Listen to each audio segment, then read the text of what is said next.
How's it going, everybody? Welcome back to 2A News Now. And I appreciate everybody that takes time watching my videos. The state of Michigan is one step closer to banning so-called ghost guns. And first of all, I'd like to say there's no such thing as ghost guns. It's just a made-up term by the Democrats to make it sound like homemade firearms are really scary. And by the way, since our country has been formed, people have been allowed to make homemade firearms, not ghost guns, with no problem until the past couple of years, because the Democrats say so and the left-wing media perpetuate that lie. And with me saying that it's been legal to make homemade firearms since the inception of our country, we can definitely say that's rooted in the history and tradition of our country. And it's always been that just as long as you make the firearms for yourself and don't try to sell them, they don't need a serial number on them. But on December 12th, the Michigan Senate decided the Constitution doesn't exist and passed along party lines in a 20-15 vote that is now on the way to the state house. And if passed in the House and it goes to the governor's desk, of course they're going to sign it. And the legislation would ban manufacturing and assembling, selling, purchasing, or importing, as well as possessing firearms or firearm parts not marked with the serial number. And here's what our friends at Everytown for Gun Safety have to say about ghost guns, even though we really don't give a crap what they say. Ghost guns are firearms that can be assembled by private citizens using ready-made kits. But like I said earlier, what they failed to say, before there were any ready-made kits that contain, let's say, 80% lowers, before any of that existed, for hundreds of years, people have been making their own firearms. And may I add, legally. And there are actually two companion bills that the Michigan State Senate passed. They were SB 1149 and SB 1150. And in those bills, they actually banned 3D printers as well.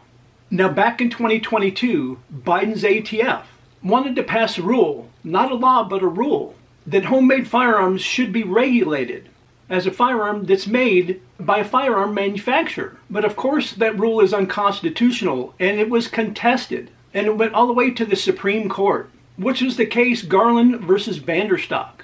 And later this year in October, the Supreme Court heard oral arguments, and the ruling by the Supreme Court is pending right now. And as I mentioned earlier, since it's been legal for hundreds of years in the United States for citizens to make homemade firearms, it's definitely rooted in our history and tradition of this country.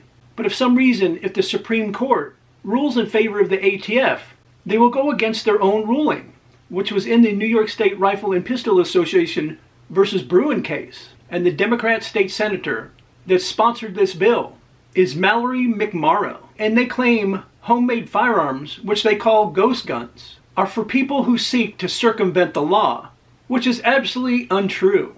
Because the people who are using these homemade firearms to commit crimes are already breaking the law. And if they're already felons, once they build a homemade firearm, they're committing a crime. So what the hell do we need these two other laws for? And that's to violate the rights of law-abiding citizens. Now, on the other hand, Republican State Senator Joseph Bellino had a different take on what's happening. If Democrats were serious about reducing crime and protecting communities, they would concern themselves with enforcing existing gun laws, where they're infringing on the rights of law-abiding citizens. Now, it wasn't mentioned in this particular case, but the Democrats also like to say that it's common sense gun control. And it's not common sense whatsoever, because just the action of a few people, you want to punish the law-abiding citizens who don't break the law, yet they want to continue to push their anti-gun agenda. As always, I would like to hear your thoughts on today's topic in the comments section down below. And as I always like to close with, that I appreciate everybody that supports the channel. On every video, you guys are always crushing it by liking, sharing, and subscribing, and hitting those post notifications, and leaving a lot of comments, and I really do appreciate it. And as always, I invite everybody to come back and watch my next video.